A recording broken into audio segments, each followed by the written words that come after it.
ऐसे क्या देख रहे हैं आप? देख नहीं रहा हूं देवी, सोच रहा हूं। क्या सोच रहे हैं? यही कि आपके प्रश्न का उत्तर दूं या ऐसे ही आपको निहारता रहूं, या आपकी मधुर वाणी सुनता रहूं। ऐसी क्या बात है मुझ में और मेरी वाणी में? आपको सामने पाकर मुझे ऐसा लगा जैसे उषा की लालिमा, पुष्प की कोमलता, चंद्रमा की शीतलता और झरनों की मधुरता सब एक ही शरीर में ढल गई हों।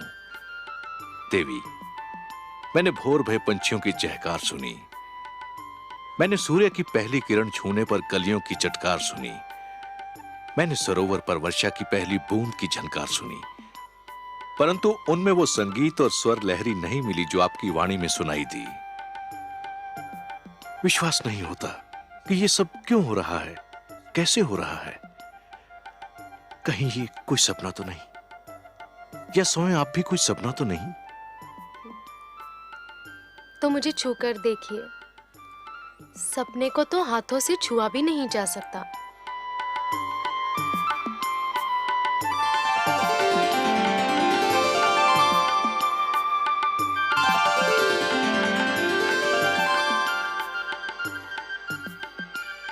अब पता चला कि मैं सपना हूं या सत्य? आप सत्य हैं देवी, सृष्टि का सबसे सुंदर सत्य। ब्रह्मा ने मुझे आपके विषय में बहुत सारी बातें बताई थीं, परंतु एक बात नहीं बताई थी जो मैंने अब जान ली है। कौन सी बात? यही कि आप मेरी संगिनी नहीं, मेरी आवश्यकता भी हो। आपने अधूरी बात जानी स्वामी। क्यों? पूरी बात यह है कि हम दोनों एक दूसरे की आवश्यकता है।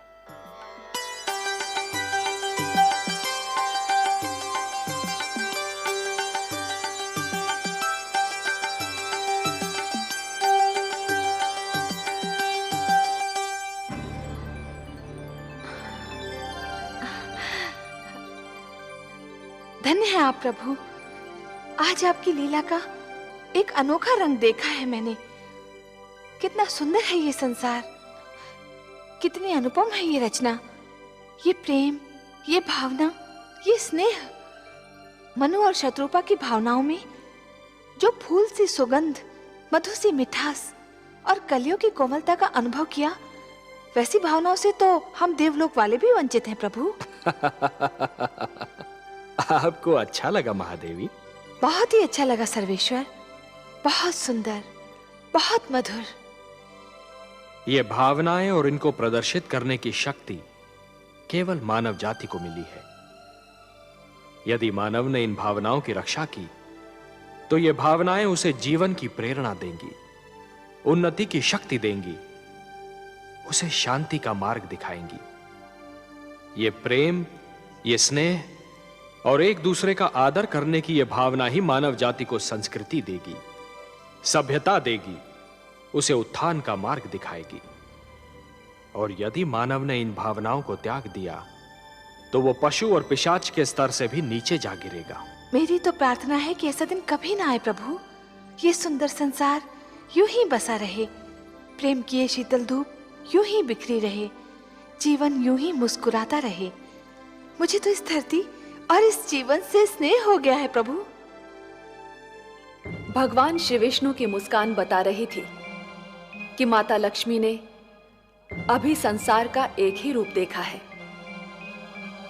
दूसरे रूप का ज्ञान तो केवल भगवान विष्णु को ही था। वो जानते थे कि क्या होगा और वही हुआ। परंतु मानव जन्म के साथ ही मानव के मन में जन्म लिया महत्वाकांक्षाओं ने, लालसाओं ने। मानव जाति बलवान और निर्बल, छोटे और बड़े, निर्धन और धनवान, राजा और रंक के वर्गों में बंटने लगी। शक्ति अभिमान में, बल अत्याचार में और प्रेम व्यभिचार में बदलने लगा। हिंसा भड़क उठी, युद्ध होने लगे। मेरे आंगन में रक्त की बाढ़ आ गई।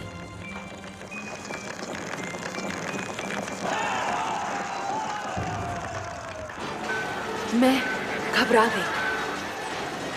मैंने मानव को बार बार पुकारा, पर हाहाकार में उसने तो मेरी पुकार नहीं सुनी। परंतु मेरी ये पुकार देवलोक तक पहुंच गई।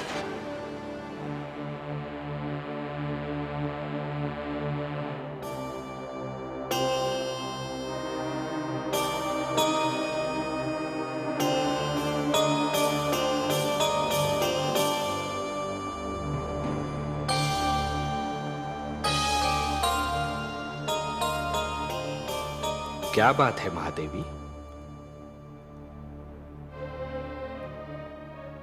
आपके इन सुंदर नयनों में आश्चर्य और विस्मय की छायाएं क्यों तैर रही हैं? किस सोच ने आपके मन को घेर रखा है? कुछ नहीं विश्वेश्वर, यही सोच रही थी कि यदि चित्रकार के बनाए चित्र को कोई बिगाड़ दे तो क्या उसे तनिक भी चिंता नहीं होगी। यदि कोई शिल्पकार की बनाई मूर्ति को तोड़ने की चेष्टा करे तो क्या उसे तनिक भी दुख नहीं होगा। यदि कोई चित्रकार अपना चित्र किसी को उपहार में दे दे तो उस चित्र को संभालना उपहार पाने वाले का कर्तव्य है। कोई शिल्पकार अपनी मूर्ति किसी को भेंट दे दे तो उस मूर्ति की देखभाल करना भेंट पाने वाले का कर्तव्य है। वैसे हम समझ गए कि आप पूछना क्या चाहती हैं। आप तो अंतर्यामी हैं। लगता है आप हमारी धरती पर घटने वाली घटनाओं से पीड़ित हो उठी हैं। हाँ पद्मनाभ, मैं बहुत दुखी हूँ। क्यों हो रहा है ये सब? क्यों मचा है ये हाहाकार? प्रेम बनाया था तो घृणा क्यों बनाई? जो हो रहा है हो सकता है वो वही हो जो स्वयं विधाता ने लिखा हो। और अपना लिखा तो स्वयं विधाता भी नहीं मिटा सकते ना। हे महादेवी, हो सकता है कि ये मानव की परीक्षा हो, उसके कर्मों की परीक्षा हो। पर ऐसा संसार और ऐसा मानव आपने बनाया ही क्यों नारायण, जो आपकी बनाई धरती पर अंधेरा फैला रहा है? तो आप क्या चाहती थीं कि हम केवल दिन बनाते और रात्रि न बनाते? फिर मानव को अंधेरे उजाले का अंतर कैसे जान पड़ता? विष न होता तो अमृत की महत्ता कैसे जानी जाती? पुष्प के साथ कांटे न होते तो पुष्प के सौंदर्य को कौन जान सकता? पतझड़ न आती तो वसंत ऋतु इतनी सुहानी कैसे लगती? हमने मानव को बनाया है देवी।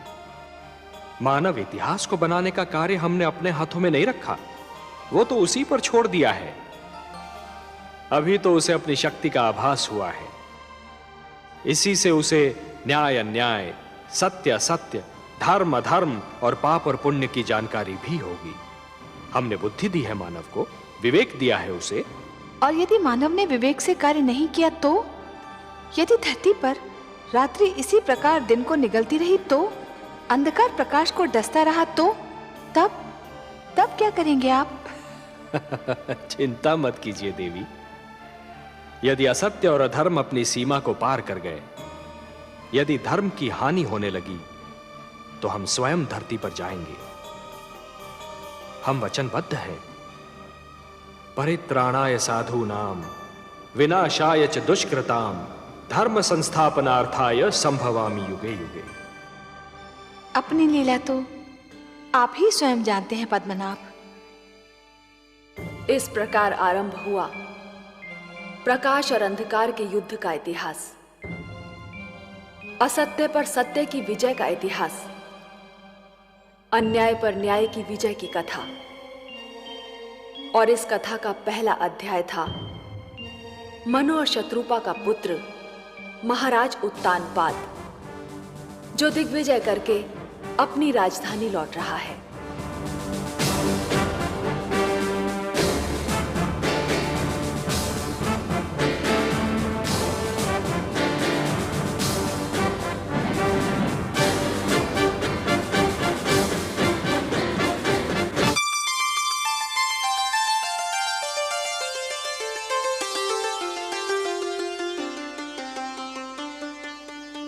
महारानी सुनीति की जय हो।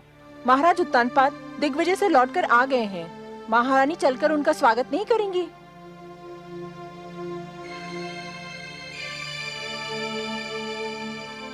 मैं वहां जाकर क्या करूंगी? उनका स्वागत करने के लिए तो पहले से वहां कोई उपस्थित है। क्षमा करें महारानी, पर आप बड़ी रानी हैं, पट रानी हैं। महाराज के स्वागत का अधिकार तो आप ही को प्राप्त है। अपने स्वागत का अधिकार, देने न देने का अधिकार तो महाराज के हाथों में है, और महाराज ये अधिकार अब किसी और को दे चुके हैं। आप यही है बातें पिताश्री के स्वागत को नहीं गई? नहीं पुत्र, मैं नहीं गई। फिर मैं जाऊंगा पिताश्री का स्वागत करने। तुम भी ना जाओ पुत्र। क्यों बातें?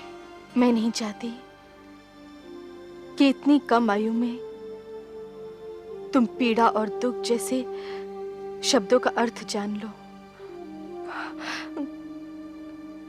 तुम्हारे कोमल मन को तनिक भी ठेस लगी ना, तो मैं सहन नहीं कर पाऊंगी। मैं समझा नहीं माताश्री। अभी छोटे हो ना, बहुत सी बातें तुम्हें समझ नहीं आएंगी। पर माताश्री, मैं उनसे मिलने को व्याकुल हो रहा हूँ। इतने दिनों बाद तो लौटे हैं पिताश्री। जहाँ इतने दिन राह देखी है, थोड़ी देर और प्रतीक्षा नहीं कर सकते? वो यहीं आएंगे। एक बात पूछूं माते? अवश्य पूछो। क्या वृक्ष की छाया वृक्ष से दूर रह सकती है? कदापि नहीं। तो फिर पुत्र अपने पिता से कैसे दूर रह सकता है? पिता के प्रेम पर पुत्र का जन्मसिद्ध अधिकार है।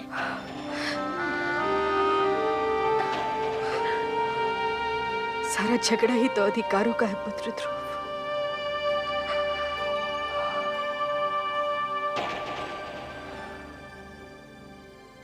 अधिकारों का है।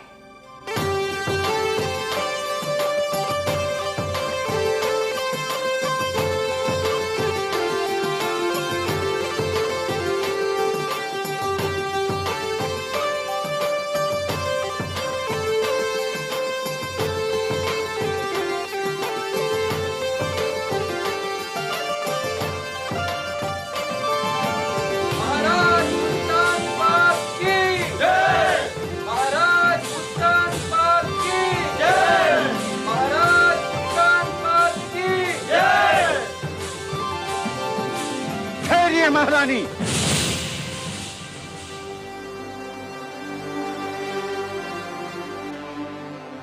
ये उचित नहीं है। क्या उचित नहीं है?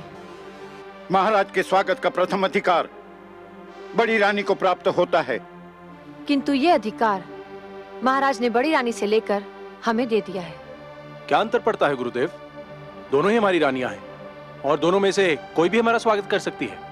राजा प्रजा का आदर्श होता है महाराज। राजा जो कार्य करता है, प्रजा उसी का अनुकरण करती है। राजा मार्गदर्शक होता है, समाज उसके पीछे चलता है। उचित अनुचित की परिभाषा भी राजा ही बनाता है। यथा राजा तथा प्रजा। आज जो कार्य हो रहा है, उससे समाज के बड़ों के आदर की परंपरा संकट में आ सकती है।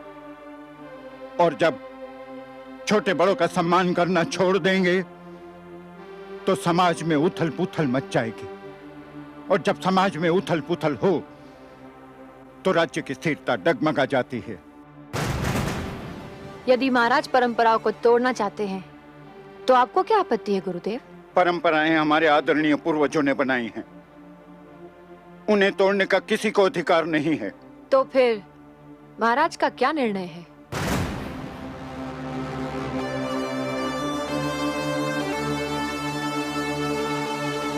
हमारा